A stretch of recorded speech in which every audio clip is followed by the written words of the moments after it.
Good news, guys. A hot new conspiracy theory has just dropped. Kate Middleton, the Princess of Wales, got herself a Brazilian butt lift for Christmas, but it went horribly wrong. Her butt exploded, and now that's why no one has seen her since December of last year. That's ridiculous, you're thinking, because the Middletons are, of course, very well known for already having naturally great asses. For instance, Kate's sister Pippa has such a tasty can that she previously spurred a popular conspiracy theory that she wore a fake ass to her sister's wedding.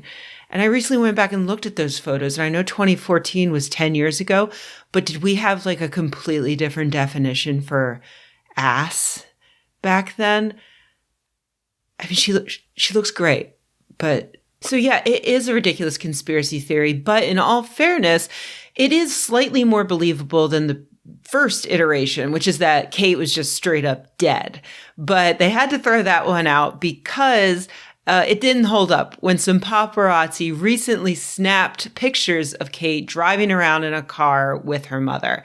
So she's still alive, and it does take 2 to 3 months to recover from a BBL. So yeah, it's obvious that that's what happened.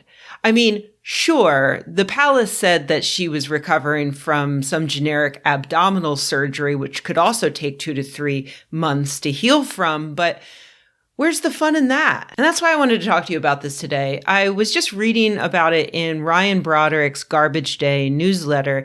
And in that newsletter, he comes out as a Kate Middleton truther, not necessarily because he believes this conspiracy theory, but because misinformation is fun. Case in point, this conspiracy theory didn't hit my radar at all until this week when the palace released a photo of Kate and her kids, supposedly taken by her husband, William, that was really obviously fake. This escalated things dramatically, taking this conspiracy theory from obscure meme to terminally online shitposter Christmas, like a true Streisand effect for the ages. Here are a few problems with this photo. Kate's zipper disappears, one kid's knee blurs into the background, and her sleeve is all wonky. And then, of course, there's whatever the hell this other kid is doing with his fingers, which, yes, it does look like how AI thinks fingers always look, but also, to be fair, little kids are super weird. And as someone who doesn't have kids, I just assume that that kid is either secretly throwing out signs to his gang or summoning a demon of some sort. Seeing that photo and then seeing news agencies frantically issuing kill orders to stop spreading a photoshopped image, and then reading the hilarious follow-up from Kate really pulled me in.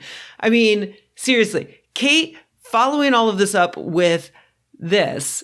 Like many amateur photographers, I do occasionally experiment with editing.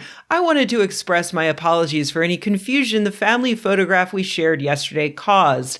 I hope everyone celebrating had a very happy Mother's Day. See, that is the least believable part of all of this, including the Brazilian butt lift.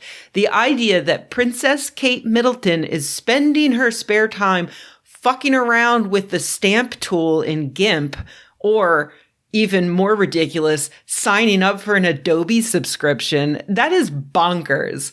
My favorite part of this is that nowhere in this statement does she even admit that she edited this photo. Oh, and don't get me started on how they tried to claim that William took that professional photo, but Kate has to apologize for manipulating it. I know, shocking that this outdated monarchy is sexist in some way. The faked photo is deeply weird, but why do people spread BBL conspiracy theories instead of just using Occam's razor and accepting the simplest explanation as the most likely? Kate had some kind of illness requiring abdominal surgery, which can be quite rough. And while recovering, she looks like shit and doesn't want to spend Mother's Day in hair and makeup for a professional photo shoot with 3 young and rambunctious children. So some intern whipped this up putting together older photo shoots and then doctoring them to make it look new. Like that makes sense. And yeah, let me just real quick say, I get it. Just like with conspiracy theories that relate to like the CIA and our government, the US government, there's a reason why we don't trust the royal family. There was they have hundreds of years of shenanigans behind them. But in the face of the facts, I'm just saying, the simplest explanation does make sense, right? Now, I've talked about conspiracy theories so much on this channel that I set up an entire playlist you can go and watch if you would like to learn more. But in brief, there are many reasons why researchers think that people would rather believe the absurd than to accept the mundane. Conspiracy theories can make people feel like they have some amount of control over their lives, that their lives have more meaning and purpose, that they're important, that they're smarter or better than everyone else. And it can even make them feel like they have a community, as two sociologists described when discussing the call and response conspiracies of Taylor Swift and her fans. It's a community building activity to decode these things together. But yes, that same research shows that a huge component of conspiracy theories is that they are, in fact, fun. I don't talk about that aspect often because I often cover conspiracy theories that are not fun, that cause immediate and direct harm, like the idea that the Sandy Hook mass shooting didn't really take place, or that Democrats are running a child sex trafficking ring out of a pizza place. It's understandably hard for the everyday, mostly normal-brained person to find the fun in that stuff, but we can kind of see it here. I personally care very, very little about the royal family, besides finding wealthy people born into power disgusting. And also, besides my concern over Charles's love of pseudoscientific medical treatments like homeopathy, and, a mild curiosity over whether or not he's going to use those to treat his cancer.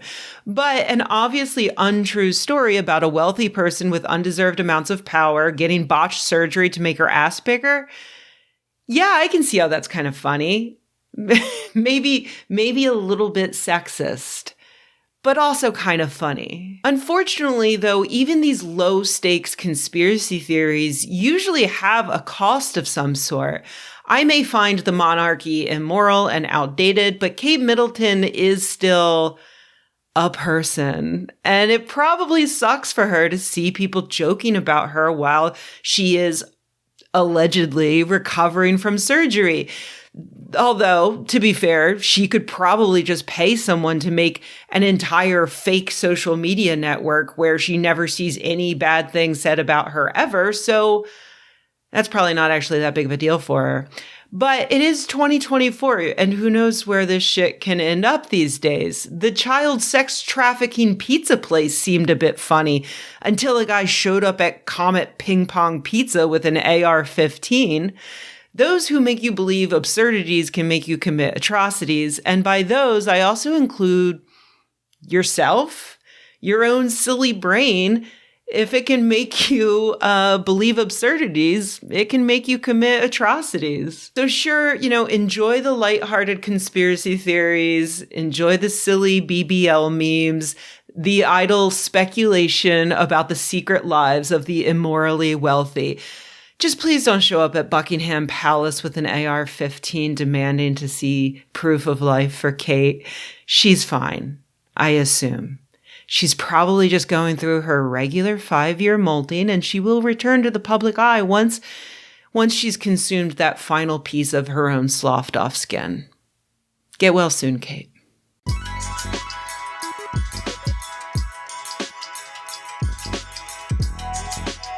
Hey everybody, thanks for watching. If you enjoyed this video, please give it a like. If you loved the video, please subscribe. And if you think the world could use more videos like this and you happen to have a few bucks laying around, head to patreon.com/Rebecca and join an awesome community of nerds like the people whose names you see on the screen right now. Thanks.